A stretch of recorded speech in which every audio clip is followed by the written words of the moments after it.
Армысыздар, құрметті көрермендер. Назарларыңызға мектеп жаңалықтарын ұсынамыз. Сіздермен бірге Дина Қонақбаева.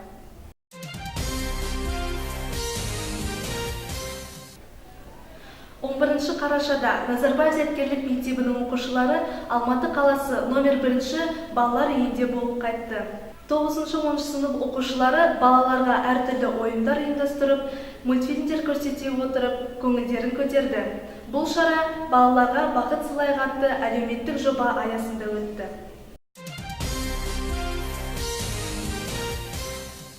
Алматы қаласындағы халықаралық мектептерінің оқушылары арасында волейбол лигасы басталды.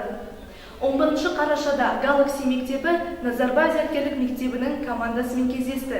Ойын нәтижесінде Назарбаев зияткерлік мектебінің командасы жеңіске жетті.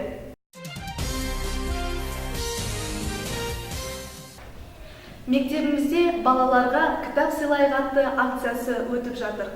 Жиналған кітаптар пилоттық мектебінің кітапханасына сыйға тартылады. Бұл шара 20 қарашаға дейін жалғасады.